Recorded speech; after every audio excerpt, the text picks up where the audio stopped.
Hey, what's going on, everybody? It's the CD guy, Johnny Z here. Thank you so much for tuning back into the channel, and today it's time for part 2 of the 700 subscriber special. I'm going to be counting down 10 perfect metal albums with no weak songs. Because they're all 10 out of 10 albums, these picks are really in no particular order, but that said, I will be saving my personal favorite for number 1, so saving the best for last, so to speak. But that said, let's get started here with number 10. Kicking off the list here with my number 10, I'm going to go with Iowa by Slipknot. Their sophomore record released in 2001 off Roadrunner Records, and I had previously said in a video about a month ago here on the channel that this was the essential nu metal album here, the defining Slipknot record, and I do absolutely believe that. You know, you got aggressive lyrics and vocals on here by Corey Taylor, great drumming by Joey Jordison, and the rest of the band is simply on fire as well. An incredible album here by the band with some awesome tracks like Disaster Piece, My Plague, Everything Ends, The Heretic Anthem, Left Behind, The Shape, I Am Hated as well, Metabolic, just a great record from beginning to end. It's a fantastic album here, and in my opinion,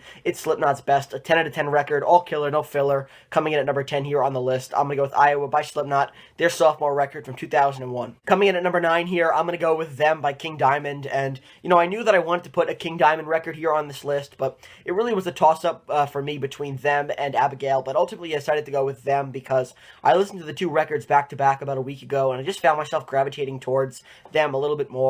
I think I enjoy the concept a little bit more, and even though they're both classic records and Abigail could have definitely made this list, I am limiting myself to one pick per band here, so I decided to go with Them because I just kind of gravitate towards it a little bit more, even though Abigail is probably the more better-known record. I do enjoy Them. I think it's a great album from top to bottom here. Absolute banger after absolute banger here on this album, with some awesome standouts being Welcome Home, The Invisible Guest, which might be my favorite King Diamond song, T, Mother's Getting Weaker, Bye Bye Missy, the title track Them, The Accusation Chair. Every song in here is great in my opinion. I love the concept. King Diamond sounds great, and from top to bottom here, this album is stacked. Again, I really do enjoy Abigail as well, and they both have a legitimate claim for this list, but today, the way I'm feeling, I'm going to go with Them instead by King Diamond here, my number 9 on the list. My pick for number 8 might be a little bit controversial because I'm not really sure where you guys stand when it comes to Alice in Chains. Are they rock? Are they metal? For me personally, I've always considered them to be a little bit more on the metal side of grunge than on the rock side, so coming in at number 8, I'm going to go with one of my all-time favorite albums, Dirt, from 1992, the album that marked the band's commercial breakout. They started out really strong with Facelift in 1990, and then with Sap, the great acoustic EP, but they really did come into their own and find themselves in the mainstream with this record, with great tracks on here like Them Bones, Damn That River, Rain When I Die, Down in a Hole, Sick Man, Rooster, Junkhead, the title track, Godsmack, Hate to Feel, Angry Chair, and then Wood. In case you didn't notice, I just named every song on this record. From top to bottom, this album is stacked with just absolute grunge essentials. Like I said, it's my favorite Alice in Chains album and one of my all-time favorite records. Coming in at number 8 here on the list, I'm going to go with their commercial breakthrough in 1992. I got to go with Dirt by Alice in Chains. Following that up with my number 7, I'm going to go with Symbolic by Death from 1995. And, you know, what I really enjoy about this album, what I think sets it apart from the rest in the Death catalog here, is the fact that the band moves more and more in a melodic direction here. It's been described as technical or melodic death metal, and it's just really cool to hear the band experimenting a little bit more with their sound. Of course, Death, such an important band in the death metal scene, so for them to be experimenting a little bit with their sound, it's just really interesting to me, and I love to hear it. With killer tracks on here like Symbolic, Zero Tolerance, Empty Words, Sacred Serenity, A Thousand Eyes, Crystal Mountain, which might be my favorite Death song, Misanthrope, and Perennial Quest as well. This album is absolutely loaded here, super heavy, but also really melodic as well, so great work by Chuck Schuldiner and company on this record. I love the drumming by Gene Hoglan as well. This is a great album from a great band, and I think it might be their best. Definitely a 10 out of 10 album for me from 1995. I gotta go with Symbolic by Death. Moving on now from one of the most important death metal albums of all time to one of the most important thrash metal albums of all time, I'm going to go with Rust in Peace by Megadeth, coming in at number 6 here. And this was the first album with the classic Megadeth lineup of Mustaine, Ellefson, Menza, and Friedman here. And the guys are just firing on all cylinders here on this album with tracks like Holy Wars, The Punishment Due, Hangar 18, Take No Prisoners, Five Magics, Poison Was the Cure, Lucretia, Tornado of Souls, and then, of course, to close things out, you have Rust in Peace, Polaris. And, you know, not a big fan of Dawn Patrol, but the reason this is a 10 out of 10 album for me is because I can appreciate the bass line here on Dawn Patrol and the fact that it does its job of building up towards the title track, Rust in Peace. So, really don't mind Dawn Patrol, even though it's not one of my favorite tracks. It definitely does serve its purpose here on this album, so that does make it a 10 out of 10 record for me. And like I said, every song in here is great. great, super heavy, really thrashy work here by the band. Absolutely love the guitar work by Mustaine and Friedman. They outdo themselves here on this record, and I think Dave Mustaine sounds great on lead vocals as well. You know, I know his vocals can be hit or miss sometimes, but I think he sounds great here on this album. A 10 out of 10 record, like I said, coming in at number 6, I gotta go with Rust in Peace by Megadeth from 1990. After 2 commercial records to close out the 80s in Turbo and Ram It Down, Judas Priest came raging back in 1990 with Painkiller, their heaviest album in years, and a record that really, I think, caught a lot of people off guard with its heaviness, because the band had been dabbling more and more into that commercialism towards the end of the 80s here. For the band to come back and make such a statement here with such heavy material was a great change in sound here by the band as they enter the new decade, and of course the 90s would not be a great period for Judas Priest. Of course, it would mark the departure of Rob Halford, but this album was an excellent way to kick off the decade for the band here. Really, really heavy stuff. In my opinion, it's the best Judas Priest album, and I think it's their heaviest as well, with some standout tracks here being the title track, Painkiller, which is just amazing, right? Hell Patrol, all guns blazing. You got Leather Rebel, Metal Meltdown, Nightcrawler, Between the Hammer and the Anvil. It's a great deep cut here on this record. A Touch of Evil is awesome. Battle Hymn, and then One Shot at Glory to close things out.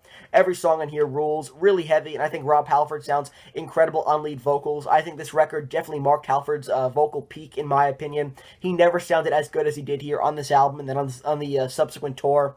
Great work by the band, and unfortunately this would be the last Judas Priest record with Rob Halford in the band until 2005's Angel of Retribution, but what a way for Halford to go out here in the 90s with Painkiller. Great record, and an awesome return to form for the band after 2 commercial releases to close out the 80s. For my number 4, I'm going to go with Paranoid by Black Sabbath, their sophomore record and one of the most important and influential metal albums of all time. You know, even though it's not my favorite Black Sabbath album here, it's definitely close to the top, and the only reason why it's not in contention for my all-time favorite Sabbath record is because I've heard tracks like Iron Man and Paranoid and War Pigs over and over again ad nauseum over the years, to the point where I really never need to hear them again, so I would tend to gravitate towards an album that tends to be pretty underrated in my opinion, like Sabotage, my favorite Black Sabbath record, but there's no denying here that this album is one of the all-time best and features some of Sabbath's best material from top to bottom here. Not a bad song on this record, with tracks like War Pigs, Paranoid, Planet Caravan, Iron Man, Electric Funeral, Hand of Doom, which is really underrated and super heavy. Pretty much Alice in Chains before Alice in Chains existed, in my opinion. Great work there. Rat Salad, and then Fairies Wear Boots to close things out. An incredible record, one of the all-time best sophomore albums in metal history, and again, one of the most important albums in metal as well. Coming in at number 4 here on the list, I gotta go with their sophomore record, Paranoid by Black Sabbath. Moving on now into the top 3, coming in at number 3 here, I'm gonna go with Number of the Beast by Iron Maiden from 1982. This album marks Bruce Dickinson joining the band, replacing Paul Di'Anno here on lead vocals, and it's also the last time that Clive Burr would drum on an Iron Maiden record, as he would be replaced by Nico McBrain on their next record, Peace of Mind.